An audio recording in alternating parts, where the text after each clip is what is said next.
out in Edensroot, checking on the pomegranates, and she has bloomed and blossomed.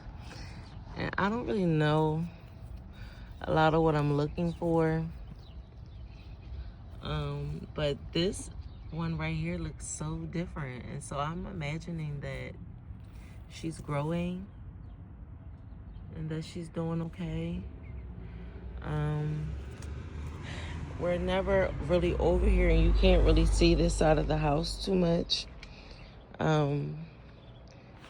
So I don't really know if the bees are coming through and pollinating. So all I'm doing is just kind of just paying attention to what the fruit is doing. And just, but this is it after it flowers.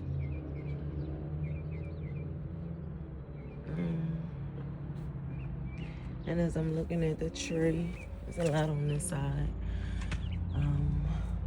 This one right here looks so different to me. I don't want to bother her too much, but look at her. Even her color is different. So I'm just paying attention to her fruit and watching it change. And that's how I'm learning, I guess, how pomegranate fruit grows and changes.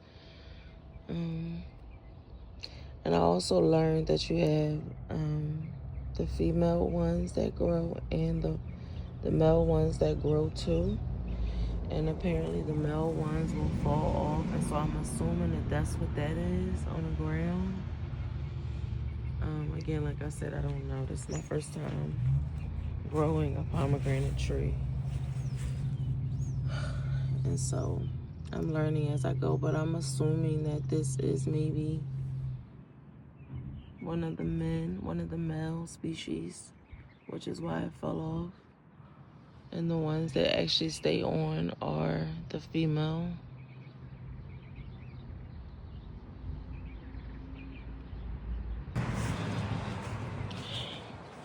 This is our triple crown blackberry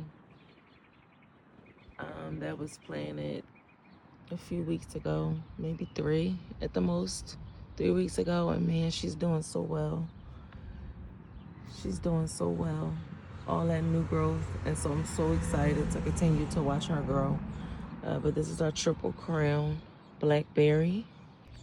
Let's check on the state of the grapes.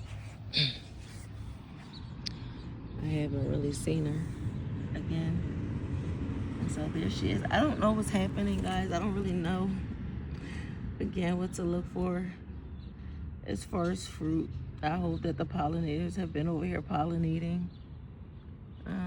There's my Mr. Baby. And so that's where we are with the grapes. That's where we are with the grapes. She's getting bushy. She's over here growing. Okay. The Logan tree is right there. She has her shade covering, so she's not getting burned anymore. And here we are with our Pickering mango tree, which she is doing really well. And this Arizona sun, I just gave her some water, but she's putting out so much new growth in the spot that she's in. And so I can only imagine that my baby is happy where she is, and she's doing really well. And then y'all remember our peach tree. This is our bonsai peach tree, and I was so worried about her. We were so worried about her because the Arizona sun last summer had really scorched her, which we had just put her into the ground. And then we got a little cold front here, a little cold freeze here. And man, it really did her in. And so I did a lot of pruning at her, not right all at the same time, like over the course of a couple weeks. Just making sure that she was still alive, because I wasn't sure if she was alive. But my baby is alive. And she's putting out so much new growth. Her branches that have turned green again and are turning green. Look at my baby. And so I'm so happy for her. And I also thought it was really cool because right here, these little things right here is where I trimmed her, like where I did all of her hard cuts right here at the tips. And it's so freaking cool that there are now flowers growing out of the places that I cut. It's so cool. And I was gonna cut this branch, but I think it's alive. I think it's alive. But here we are with the peach tree. She's back. As we come back up on the porch, here's the ice cream bean tree. Okay. This is the ice cream bean tree. And she's still fairly young. She came in a few weeks ago. About 2 weeks ago as well.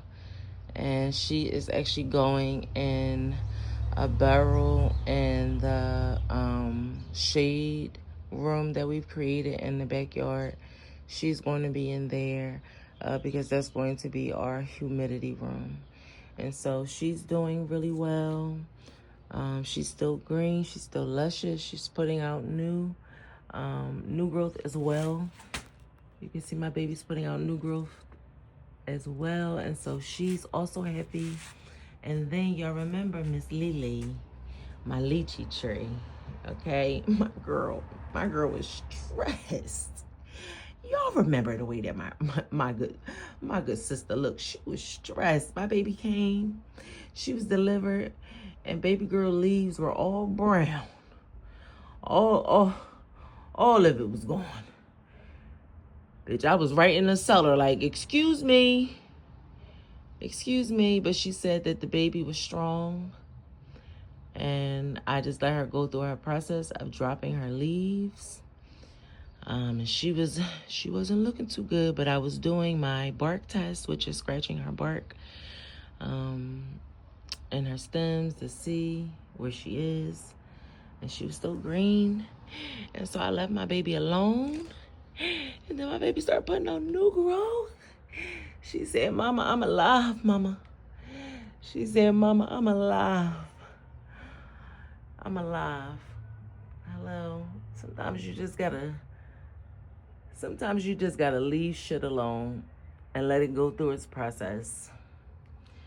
It may seem dead, but sometimes you just gotta leave shit alone. And then there's my baby over there. She's also getting planted as well, which is our plantain tree. And so, how many of y'all remember Saya? This is Saya, and this is our soursop tree. This will be her second Arizona summer. And look at my girl, first of all. Look at my girl. I just want to know who fucking with my girl. They said you couldn't grow soursop in Arizona. Oh, we're growing her. My baby, look at my baby, all green and healthy. And so this is Saya, our soursop tree. That's my baby. She is the other tropical tree that we have. She's growing in this pot currently, but this is not her forever home. But she is also tropical, so she's going to be moving to the back in the shade room as well. I'll introduce y'all to the other babies later. Your greatest God-given ability that has been bestowed upon you, upon me, upon us, is the ability to grow your own food in order to sustain yourself and your family into the future. That is our greatest God-given ability and gift that we possess in our hands, is to tend the earth, to take care of the earth, to sow into the earth so that the earth gives back to us. Okay? And so one of the most powerful works you can perform is sowing into the earth.